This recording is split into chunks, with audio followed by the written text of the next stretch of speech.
இப்போது சில பேர் எப்படி தெரியுமா இருக்காங்க, ருத்ராட்சம் யாராவது போட்டிருந்தாங்கன்னா அவங்கள்ட்ட வேணும்னே போய் ருத்ராட்சம் போடாத குடும்பமே ஆடி போயிடும் அப்படின்னு சொல்லி பயமுறுத்துறது. ருத்ராட்சம் போட்டால் குடும்பம் ஆடாதுங்க.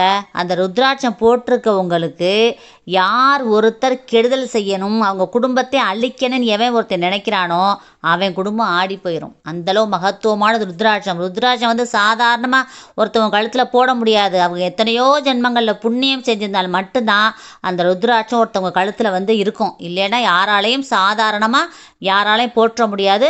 ருத்ராட்சம் போட ஆரம்பிச்சிட்டான்னு வச்சுக்கோங்களேன், அவங்க வாழ்க்கை மிகப்பெரிய வெற்றி பாதை நோக்கி போய்கிட்டே இருக்கும். அந்த சிவபெருமான் மிகப்பெரிய ஒரு புண்ணியமான வாழ்க்கையை கொடுப்பாரு. கௌரவமான அந்தஸ்தான ஒரு சமுதாயத்தில் பெரிய விஐபி அந்தஸ்தை சிவபெருமான் கொடுப்பாரு. அந்தளவு மகத்துவமானது ருத்ராட்சம். அதனால் ருத்ராட்சம் போட்டுறவங்களை பார்த்து எந்த விதமான விமர்சனமும் பண்ணாமல் இருந்தாலே உங்களுக்கு நல்லது. இந்த பதிவை எல்லாருக்கும் ஷேர் பண்ணுங்கள், கமெண்ட் பண்ணுங்கள். எல்லாருமே நல்லா இருக்கணும் ஃப்ரெண்ட்ஸ். Thank you friends. வாழ்க்கை வளமுடன். தேங்க்யூ.